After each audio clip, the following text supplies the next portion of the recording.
Salut les gars, c'est Well. Aujourd'hui, on va parler de la Daytona 675R de 2011. Je trouve le dessin très réussi, avec une face avant qui ressemble, je dis bien, il y a quelques petites ressemblances avec la Ducati 848. Là j'ai fait exprès, je vous ai allumé l'éclairage en plein phare. Voilà, je trouve que c'est nettement plus joli quand les deux sont allumés, mais c'est sûr que la plupart du temps vous serez plutôt comme ça, avec juste un seul, hélas. Donc détail de finition, on a donc le garde-boue avant en carbone, donc la jolie fourche dorée Öhlins Mix 30, les étriers Brembo, voilà le maître cylindre, le commodo, et là ce qui fait vraiment défaut là, le compteur qui est peu lisible. Donc aujourd'hui il y a des petits accessoires tels le bocal d'expansion de liquide de frein à l'avant. Voilà, j'espère qu'on le voit bien, c'est pas évident, il fait assez sombre là où je suis. On a la même chose à l'arrière, ici. Voilà, détail de finition, donc le bâti rouge qui est spécifique à la version R, tout comme donc le garde-boue arrière en carbone.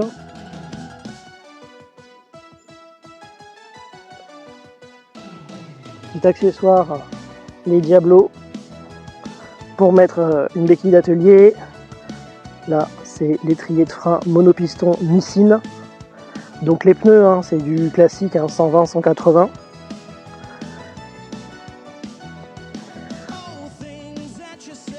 Ici pareil l'enjoliveur pour le pot d'échappement en carbone. Je vous montre la signature lumineuse à l'arrière. Bon, ma foi c'est assez ordinaire, il ne faut pas s'attendre à quelque chose de particulier. Côté boîte de vitesse, donc à gauche il y a ici le shifter. Je ne sais pas si je pourrais réussir à vous le montrer. Enfin voilà, il est par là.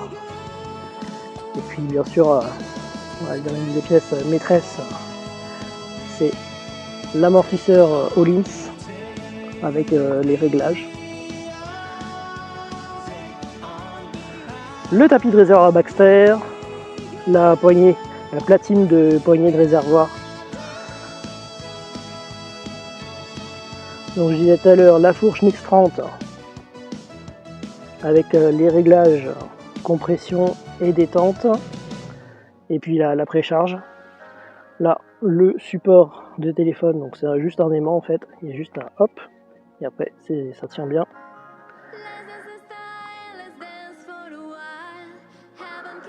Les rétroviseurs d'origine. Et puis comme vous voyez au niveau de l'éclairage, donc tout a été remplacé par des diodes, que ce soit les veilleuses, les codes, les pleins phares. Par contre les clignotants, c'est vraiment ceux d'origine, c'est de l'ampoule classique.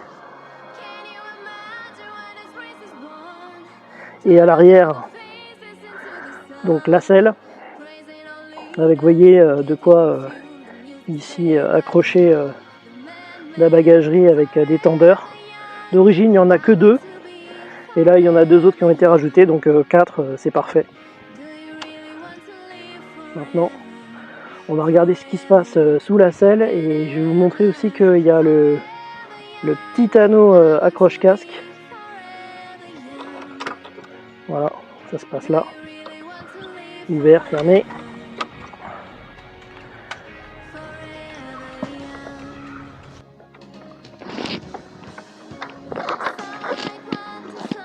Voilà. Donc ouais, très peu de place, hein.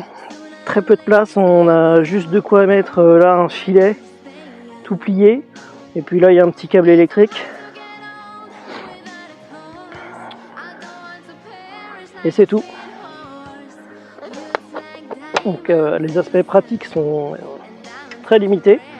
Il se limite à la possibilité de mettre un sac sur la selle avec les petits morceaux de tissu là. De quoi mettre un filet sous la selle, donc vous voyez la combinaison des deux, hein. On met le filet et puis on met le sac par dessus, voilà, c'est très bien. Après il y a la bagagerie qui est possible, donc avec un tapis Baxter ou tout ce qui se pose sur les anneaux de réservoir, des choses comme ça. Il y a finalement très peu de choses. Donc il y a également là le cordon pour charger le téléphone. Voilà, je le remets.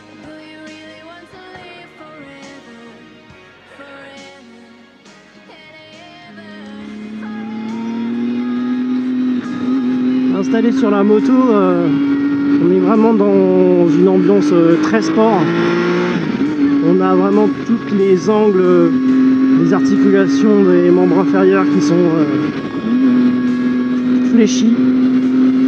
Alors que ce soit la cheville, les genoux et surtout les hanches. Et ce qui fait que si vous êtes un gros patapouf comme moi, ça va vous rendre la vie moins confortable.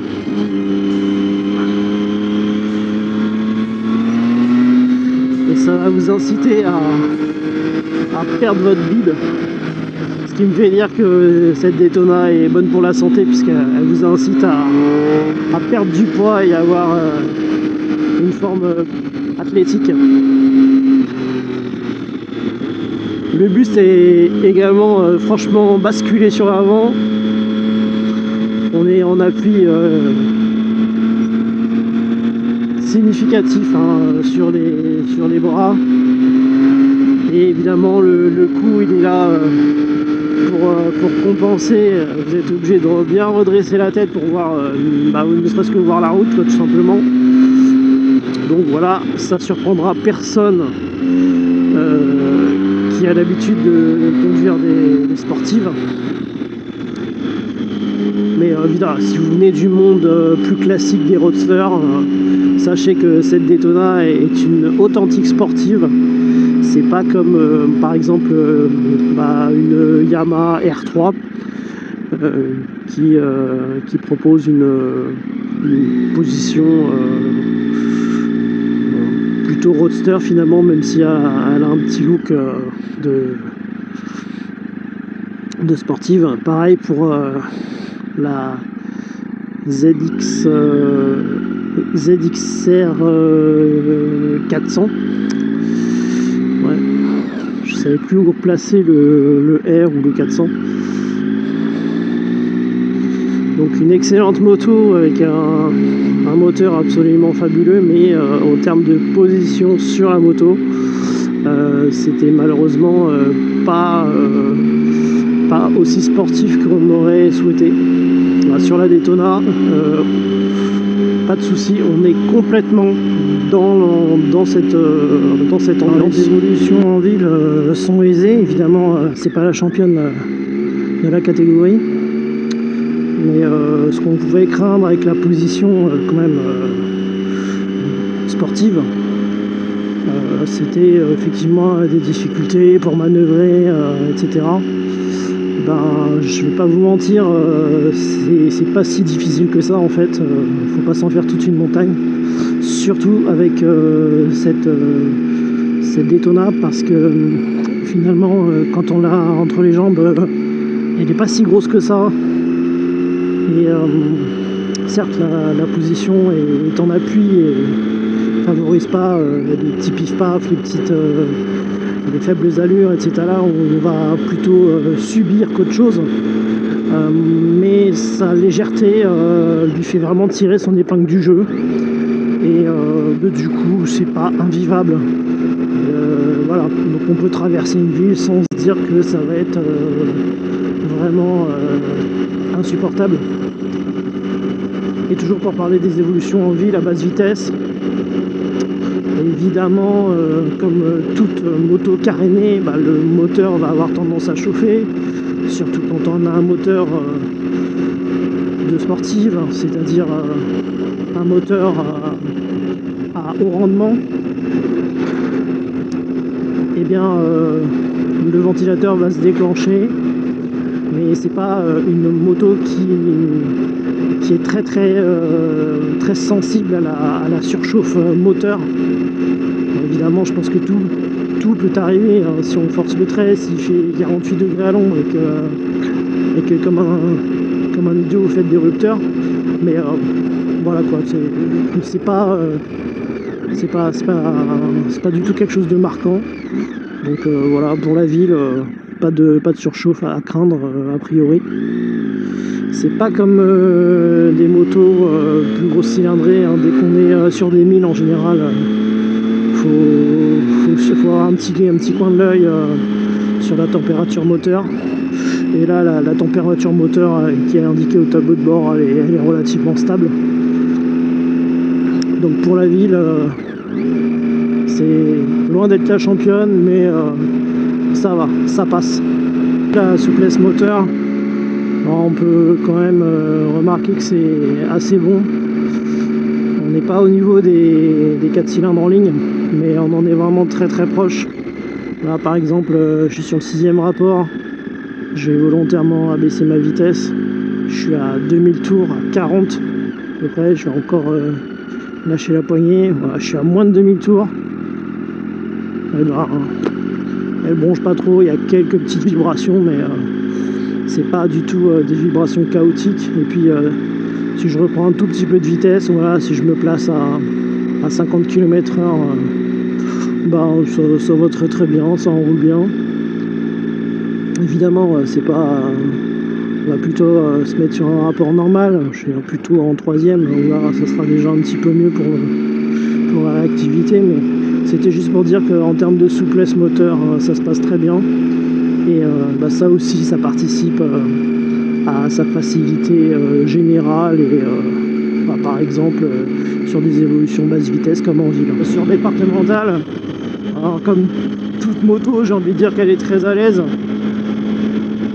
C'est vraiment là qu'on peut un peu davantage exploiter celle-ci.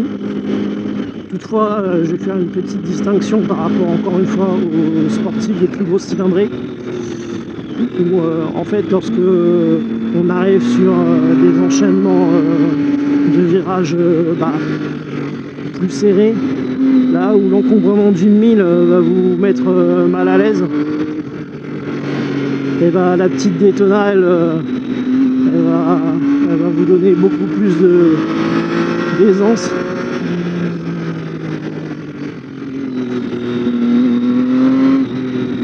Là, je me méfie, il y a eu de la pluie ces jours derniers.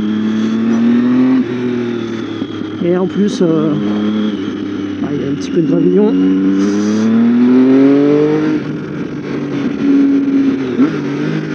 Mais contrairement aux autres 600 de son époque, elle va pas rester scotchée si vous passez un rapport trop haut, voire même 2 rapports trop hauts, grâce à l'apport du couple qui la distingue. Et quelle que soit la situation, vous allez pouvoir sortir. Ce qui fait que vous avez un peu deux méthodes pour jouer, c'est-à-dire que soit vous vous reposez sur le couple de la machine, soit vous misez sur la propension de son bloc moteur à prendre des tours. Et là-dessus, il va également vous ravir. Voilà.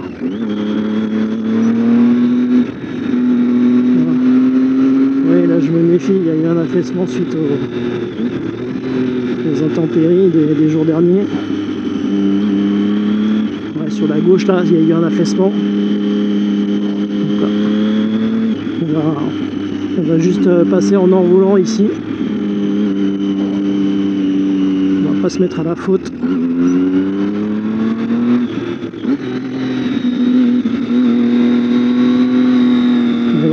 sais pas si ça se voit, mais vraiment c'est assez serré hein, comme enchaînement. Donc c'est vrai que là, les shifters qui permettent d'optimiser encore un petit peu les accélérations, et ça vous apporte aussi son lot de sensations mécaniques hein, quand vous passez le rapport et que ça vous fait un petit coup de pied au cul. Vous voyez. Mais après, pour ceux qui savent passer les vitesses à la volée, c'est pas non plus un élément qui chagrine lorsqu'il est absent. Voilà, c'est vraiment très facile à placer hein. Là c'est comme en ville en fait, le poids est vraiment c'est une grande aide hein.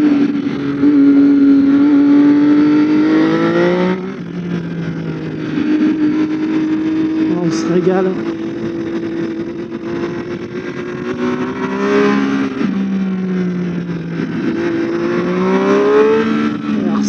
Avec pas mal de force hein, encore une fois, c'est le 3 cylindres avec l'alliance à la fois du couple et de la prise de tour. Alors je parle pas de puissance parce que là on est quand même sur quelque chose de très humain hein, 125 chevaux, c'est pas quelque chose qui arrache vraiment les bras, mais voilà, ça quand même on est quand même sur des puissances sympas. Et dès qu'on est déjà quand on a une centaine de chevaux, on a déjà tout de quoi faire hein. Même 95 hein, pour les gens par exemple qui ont des Hornet 750, franchement la mécanique elle est efficace. Maintenant là 125 on est clairement dans la catégorie sport. Voilà, on peut vraiment l'emmener très facile.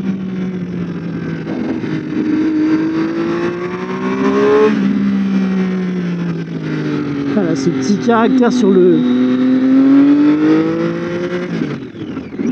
dernier sur la dernière partie du contour, je dirais même sur les 2000-2500 derniers tours, où là effectivement jusqu'à 15 000 vous avez une bonne louchette de caractère supplémentaire, louchette de caractère qui s'est malheureusement un petit peu perdue à l'occasion de l'augmentation de cylindrée de ce bloc moteur lorsqu'ils se sont passés sur la Street Triple 765. Le moteur est devenu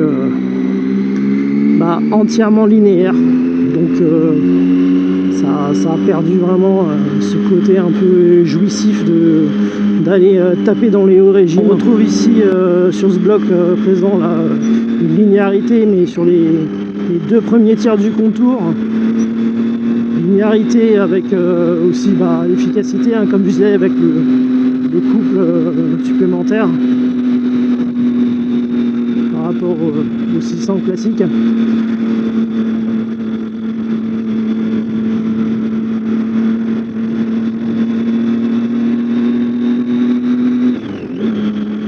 Et conjugué avec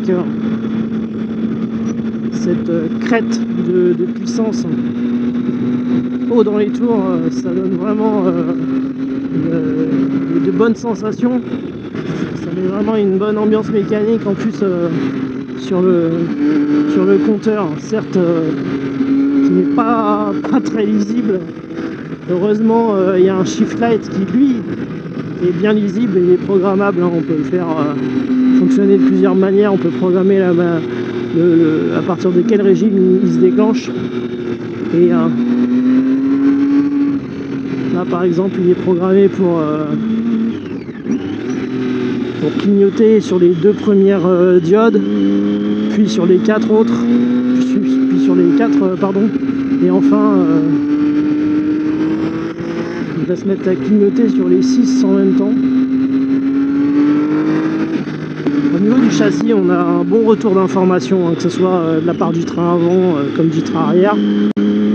C'est un peu comme la Street Triple, mais je dirais que l'équilibre là, il est en termes de sensation, il est on est plus chargé sur l'avant, évidemment, dû à la position.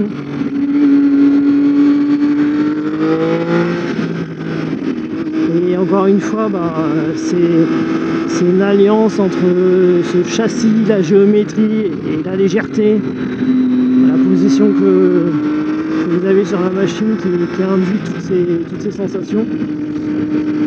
Et du coup, même sans aller à des vitesses interstellaires, on a quand même son lot de sensations. On a une puissance humaine, c'est gérable. Et on a du plaisir. Pour moi, c'est une sportive passion, mais qui permet quand même de s'amuser sur route. On n'est pas obligé de pister avec, même si la plupart, évidemment, je pense que la plupart des propriétaires ils sont allés sur piste. La sonorité a un rythme récréatif et très sympa. Ce qui est moins le cas, je trouve, quand on est à bas régime sur des évolutions citadines où je trouve que, alors non pas que le son soit complètement désagréable, mais c'est juste que le volume est trop élevé et je trouve qu'il est dérangeant en fait. J'aurais aimé que ce soit vraiment 3 tons en dessous pour préserver la quiétude de nos concitoyens.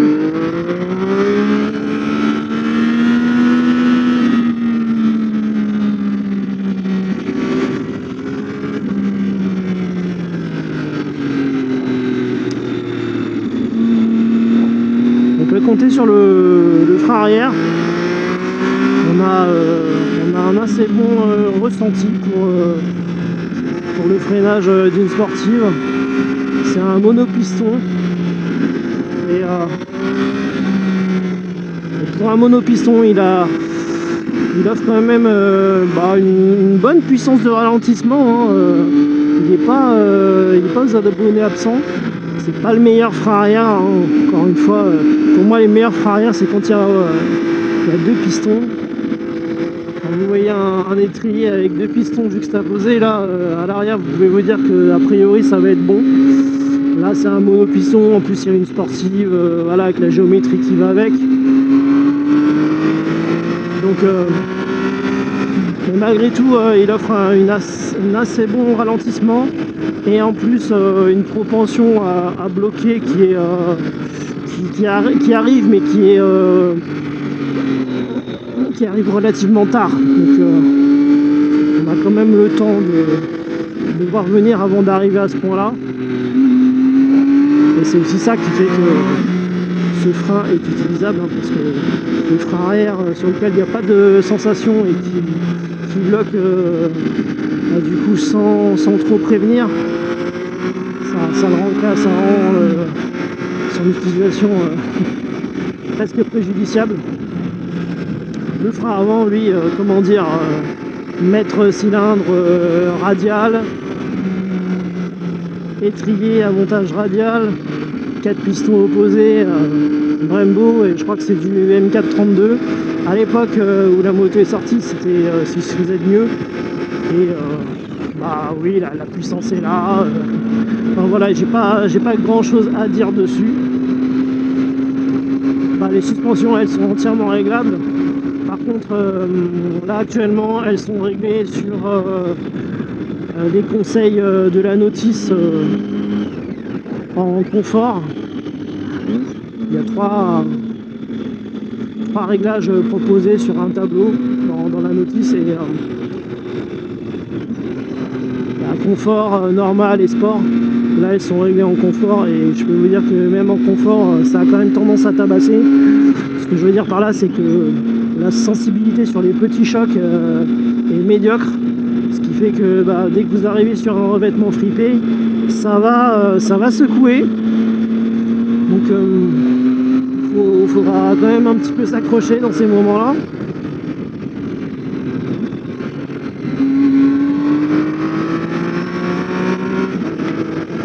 Après pour le reste, la tenue de route elle est impériale.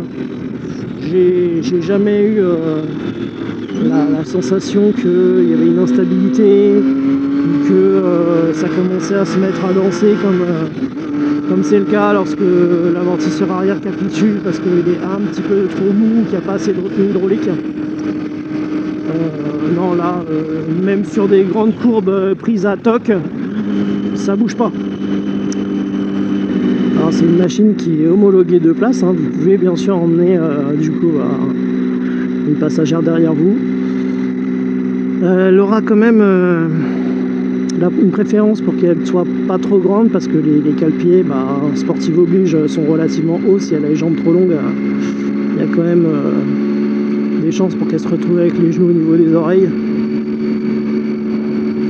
Et mon conseil, ce serait, si c'est possible, de ne pas prendre quelqu'un de trop lourd parce que la moto étant très légère et la géométrie étant ce qu'elle est, vous risquez quand même d'être un petit peu déséquilibré.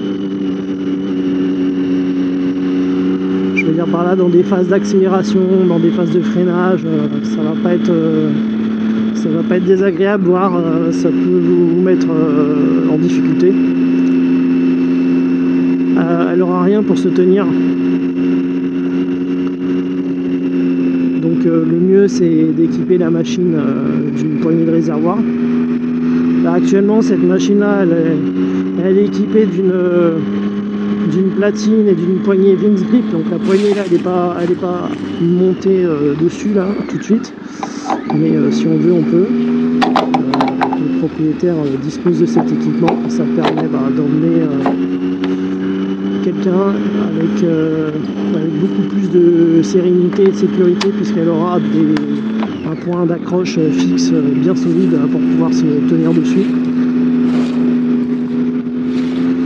Autrement, il y a la solution de la poignée A-Sider qui est également une bonne solution. J'avais montré sur l'essai de la Street Triple. C'est vrai que les A-Sider, contrairement au X-Grip, ça se fait encore. En tout cas, on trouve des poignées. On peut même trouver des poignées, des copies sur AliExpress qui font bien le travail aussi. Hein. Alors, j'avais regardé sur ce modèle-là, il n'y a pas chez AliExpress, mais bon, des poignées A-Sider, ça se trouve chez les revendeurs. Vous investissez un peu moins d'une centaine d'euros et vous devriez pouvoir trouver, même si c'est un peu plus, hein, j'ai envie de dire, franchement investissez parce que le confort, la sécurité de votre passagère, ça fera aussi qu'elle en tirera du plaisir et vous pourrez vous balader avec tous les deux la banane au visage.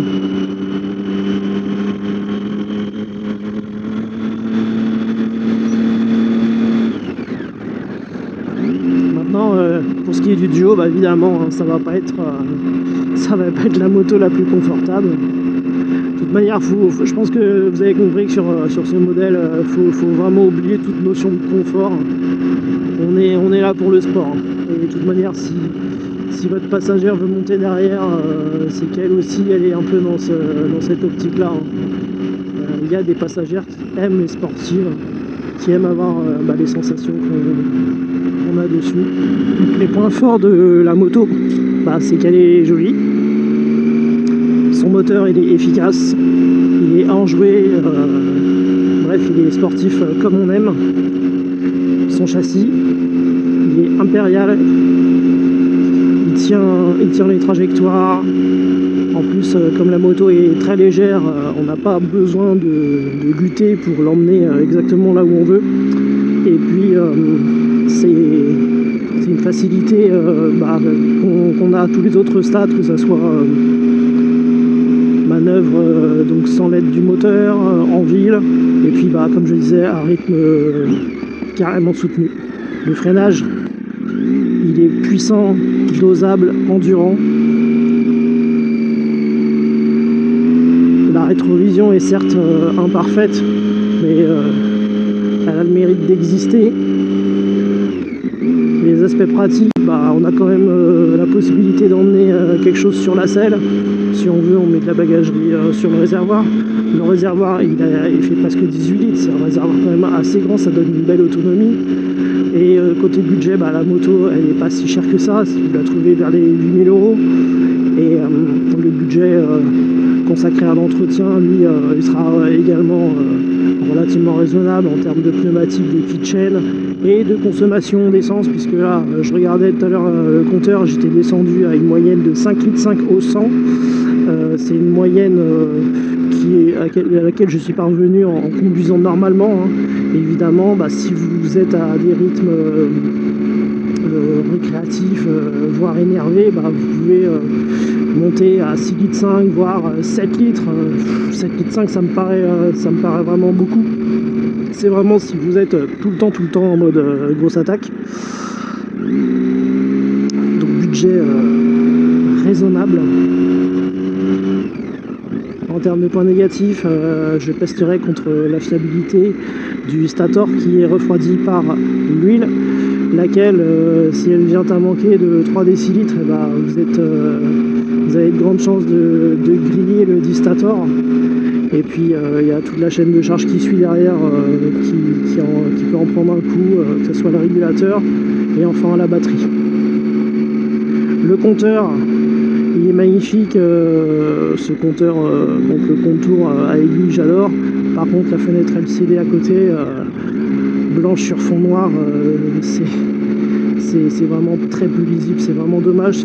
D'autant qu'on a quand même plein d'informations dessus, que ce soit la vitesse instantanée, les tripes 1, 2, les moyennes de vitesse, les moyennes de consommation instantanée, le temps d'utilisation, il y avait vraiment beaucoup de choses. Et bien sûr, le rapport engagé. Pour finir, je dirais que c'est une moto qui s'adresse à un public de connaisseurs, des gens qui savent qu'il n'y a pas besoin d'avoir 240 chevaux pour avoir des chronos corrects, voire très corrects sur circuit. Et évidemment sur route, ça va très bien faire l'affaire, hein, même pour suivre des copains avec des puissances plus élevées, ça le fera. Le tout, comme je disais, pour un budget assez serré, je trouve. Donc encore une fois, vu les prestations qu'elle offre, je pense que c'est vraiment une moto à retenir dans les favoris de Bon Coin. Eh ben, sur ce, les amis, je vous laisse et comme à mon habitude, je vous souhaite à tous bonne route et prudence. Et je vous rajoute un bonus. J'ai fait un petit parcours sur un rythme plus enjoué. Donc je vous laisse sur ces minutes où je ne parle pas. Vous aurez uniquement les images de mon roulage avec le son de la moto et bon, malheureusement avec également un peu de bruit du vent. J'en suis désolé. Ah, ciao!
grosse claque que l'on a pris pendant ce comparo vient sans contestation possible de la Triumph Daytona R. Les modifications apportées par Triumph à son nouveau fer de lance se ressentent immédiatement sur piste. Ça permet d'exploiter chaque cheval délivré par le 3 cylindres et de s'approcher de l'efficacité d'une vraie machine de course. Le train avant est d'une stabilité hallucinante, on peut freiner très fort et très tard tout en continuant à tenir le levier sur l'angle et en conservant une vitesse de passage en courbe impressionnante grâce à une garde au sol énorme. Le shifter permet de monter les rapports en restant soudé en grand, y compris dans les courbes les plus rapides du circuit, et au final ça donne des chronos qui filent de l'urticaire à un bon paquet de milles plus puissant de 50 chevaux. On peut juste reprocher à la version R d'être beaucoup plus élitiste que la Daito de base. Il faut avoir déjà un certain rythme pour mettre en contrainte ses suspensions sous peine de manquer de feeling et de passer à côté de son potentiel. En clair, les Anglais proposent pour moins de 13 000 € une vraie machine de course qui procure un plaisir phénoménal. Mais il faut avoir le niveau pour l'exploiter et en tirer profit.